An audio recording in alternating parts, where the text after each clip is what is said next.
Hi hello friends, ಎಲ್ಲರಿಗೂ ನಮಸ್ಕಾರ. ಎಲ್ಲರೂ ಹೇಗಿದ್ದೀರಾ? ನಾನು ನಿಮ್ಮ ಸುಪ್ರೀನಾ. ಇವತ್ತಿನ ವಿಡಿಯೋದಲ್ಲಿ ನಾನು ನಿಮಗೆ ಒಂದು ಒಳ್ಳೆ ಟೇಸ್ಟ್ ಇರುವಂತಹ ಮಟನ್ ಸಾಂಬಾರನ್ನ ಯಾವ ರೀತಿಯಾಗಿ ಮಾಡೋದು ಅಂತ ಇವತ್ತಿನ ವಿಡಿಯೋದಲ್ಲಿ ನಾನು ನಿಮಗೆ ತಿಳಿಸ್ಕೊಡ್ತಾ ಇದ್ದೀನಿ. ಇವಾಗ ನಾನು ಮೊದಲನೇದಾಗಿ ಮಟನ್ನ 1.5 kg ಆಗುವಷ್ಟು ತೊಗೊಂಡಿದ್ದೀನಿ. ಇದನ್ನು ಕ್ಲೀನಾಗಿ ಕಟ್ ಮಾಡಿಕೊಂಡು ನಾನಿವಾಗ ಇದಕ್ಕೆ 2 ಟೇಬಲ್ ಸ್ಪೂನ್ ಆಗುವಷ್ಟು ಅರಿಶಿನ ಸೇರಿಸಿ ಕ್ಲೀನಾಗಿ ವಾಶ್ ಮಾಡ್ಕೊತಾ ಇದ್ದೀನಿ.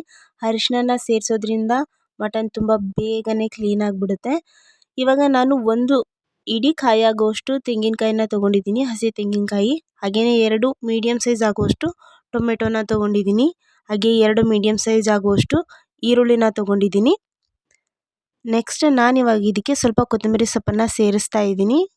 ಹಾಗೆಯೇ 4 ಏಲಕ್ಕಿನ ಸೇರಿಸಿದ್ದೀನಿ. 5 ರಿಂದ 6 ಲವಂಗ, 10 ಕಾಳು ಮೆಣಸು, ಹಾಗೆ ಒಂದು ತುಂಡಾಗುವಷ್ಟು ಚಕ್ಕೆನ ನಾನು ಇವಾಗ ಇದಕ್ಕೆ ಸೇರಿಸ್ತಾ ಇದ್ದೀನಿ.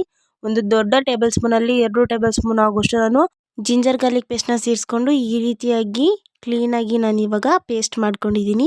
ನೆಕ್ಸ್ಟ್ ನಾನಿವಾಗ ಒಂದು ಪಾತ್ರೆಗೆ ಎಣ್ಣೆನ ಸೇರಿಸ್ಬಿಟ್ಟು ಅದಕ್ಕೆ ನಾನು ಪುದೀನ ಹಾಗೂ ಮೆಂತ್ಯ ಸೊಪ್ಪನ್ನು ಸೇರಿಸ್ತಾ ಇದ್ದೀನಿ. ನೀವು ಇದಕ್ಕೆ ಹಸಿ ಮೆಂತ್ಯನ ಬಳಸಿದ್ರೆ ಟೇಸ್ಟು ಕೂಡ ತುಂಬಾ ಚೆನ್ನಾಗಿ ಬರುತ್ತೆ. ಒಂದ್ಸಲ ನೀವು ಟ್ರೈ ಮಾಡಿ. ಕಸೂರಿ ಮೆಥಿನ ನೀವು ಬಳಸೋದಕ್ಕಿಂತ ಹಸಿಯಾಗಿರುವಂತಹ ಮೆಂತ್ಯ ಸೊಪ್ಪನ್ನು ನೀವು ಇದಕ್ಕೆ ಸೇರಿಸೋದ್ರಿಂದ ಟೇಸ್ಟು ತುಂಬಾ ಚೆನ್ನಾಗಿ ಬರುತ್ತೆ. ನಾವಿವಾಗ ತೊಳೆದಿಟ್ಕೊಂಡಿರುವಂತಹ ಮಟನ್ನ ಇದಕ್ಕೆ ಸೇರಿಸ್ತಾ ಇದ್ದೀನಿ. ಹಾಗೆಯೇ ಕಲ್ಲುಪ್ಪನ್ನು ಸೇರಿಸಿ ಇದನ್ನು ಕ್ಲೀನಾಗಿ ಮಿಕ್ಸ್ ಮಾಡ್ಕೊಳ್ಳೋಣ.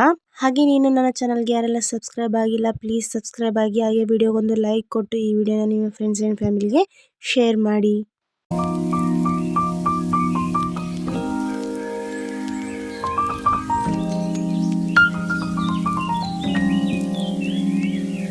ನಾನಿವಾಗ ಇದಕ್ಕೆ 2 ಟೇಬಲ್ ಸ್ಪೂನ್ ಆಗುವಷ್ಟು ಅಚ್ಚಕಾರದ ಪುಡಿನ ನಾನು ಇದಕ್ಕೆ ಸೇರಿಸ್ಕೊತಾ ಇದ್ದೀನಿ.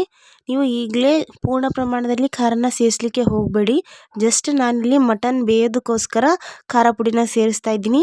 ಈ ರೀತಿಯಾಗಿ ನೀವು ಮಟನ್ ಬೇಯೋದಕ್ಕೆ ಮುಂಚೆನೇ ನೀವು ಖಾರ ಪುಡಿನ ಸೇರಿಸಿದ್ರೆ ಅದು ಖಾರ ಎಲ್ಲ ಮಟನ್ ಪೀಸ್ ಹೀರ್ಕೊಂಡು ನಿಮಗೆ ಸಾಂಬಾರಲ್ಲಿ ಟೇಸ್ಟು ತುಂಬಾ ಚೆನ್ನಾಗಿ ಬರುತ್ತೆ. 10 minutes later. ಮಟನ್ ಕ್ಲೀನಾಗಿ ಬೆಂದಮೇಲೆ ರುಬ್ಬಿಟ್ಕೊಂಡಿರುವಂತಹ ಮಸಾಲಾನ ನಾನು ಇದಕ್ಕೆ ಸೇರಿಸಿ ನೀರು ಎಷ್ಟು ಬೇಕೋ ಅಷ್ಟು ನೀರನ್ನು ಸೇರಿಸ್ಕೊಂಡು ಇದನ್ನ ಕ್ಲೀನಾಗಿ ಮಿಕ್ಸ್ ಮಾಡ್ಕೊತಾ ಇದ್ದೀನಿ. ಈ ಟೈಮಲ್ಲಿ ನೀವು ಉಪ್ಪು ಖಾರನ ನೋಡಿಕೊಂಡು ಹಾಕೊಳ್ಳಿ. ನಾನು ಇದಕ್ಕೆ ಯಾವುದೇ ರೀತಿಯಾದಂಥ ಮಟನ್ ಮಸಾಲ ಆಗಲಿ ಎಕ್ಸ್ಟ್ರಾ ಮಸಾಲಾನ ಆ್ಯಡ್ ಮಾಡ್ತಾ ಇಲ್ಲ. ಇದೀವಾಗ 10 ನಿಮಿಷಗಳ ಕಾಲ ಮಸಾಲೆಯೊಂದಿಗೆ ಕುದಿಬೇಕು. 10 minutes later. ನೋಡ್ತಾ ಇದ್ದಾರಲ್ಲ ಯಾವ ರೀತಿಯಾಗಿ ಮಟನ್ ಸಾಂಬಾರನ್ನ ತುಂಬ ಈಸಿಯಾಗಿ ಮನೆಯಲ್ಲೇ ಮಾಡ್ಕೋಬೋದು ಅಂತ.